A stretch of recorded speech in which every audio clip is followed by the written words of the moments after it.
How did you objectively review games for your book that you might not like, i.e. the Mega Man franchise? Well, I reviewed 1 out of the 6 Mega Man games, Mega Man 4.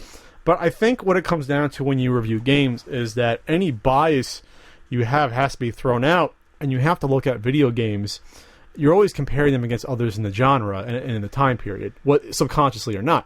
So even if you don't like a Mega Man game, or if you don't like a Ninja Gaiden game, you're comparing it either against other ones in the series or other similar games in the library. And that's just basically where you start from.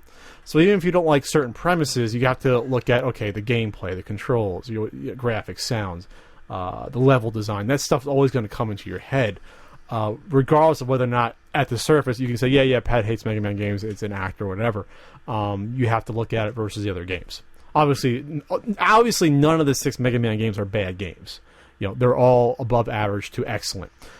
So that's the way you go about something like that. And then, you play the other ones, or you just know that you've played. There's so many action platformers on the NES, right? From Shatterhand to Ninja Gaiden. To a game even like looking at like Goonies 2. There's tons of games that you in your mind you've played before that even subconsciously you're comparing it to, hundreds or more of that genre on the NES.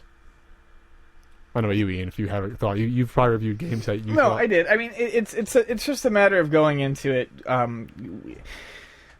I think a lot of times when people talk about how much they hate or how much they love a game, it's a show. They want to prove something, not necessarily like in a big way, but they want to kind of stake out what they like and they don't like. But it's really not hard to objectively review a game.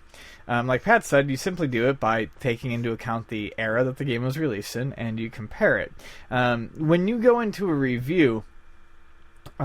Or at least you should. When you go into a review like Pat and I did when we were doing the reviews for this book, we're not going into this review worried about what other people think, or really worried about what we think. We just need to get some information out there. So, and I do like baseball games. It's kind of a bad example, but you play 9 baseball games, and it's easy, even if you don't love the genre, to be like, okay, this one, after you've played enough, this one definitely controls better. Okay, sure. I'm having more fun with this one. Just like you said with action platformers.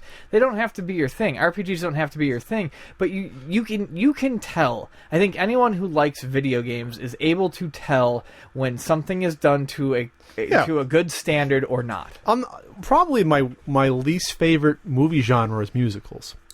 But you can sit me down and have me watch 5 musicals, and I'd be able to tell you which ones are better than the others or worse and why. Sure. Just from technical standpoints and creative aspects, I could do that for you. I could rank them or give them a star rating. And the same can be said for video games. Like Ian said. Handling, control, yes. Graphics, sound. Yeah, if you don't like racing games, well, there's other racing games in the system you probably played, and you can compare them to that even in your head. Just because you don't like the racing genre doesn't mean you couldn't do that. Like Ian said, there's like 18 baseball games on the NES. Fortunately, I reviewed almost all of them. Ian did a couple. I did like 16 of them. So even if I hated baseball games, I can say, well, Roger Clemens is a hell of a lot worse than Bo Jackson baseball. Sure. That's why I gave Roger Clemens baseball like 1 star, and Bo Jackson got like 3. Because Bo Jackson is just a better game in comparison, and that's the way it works.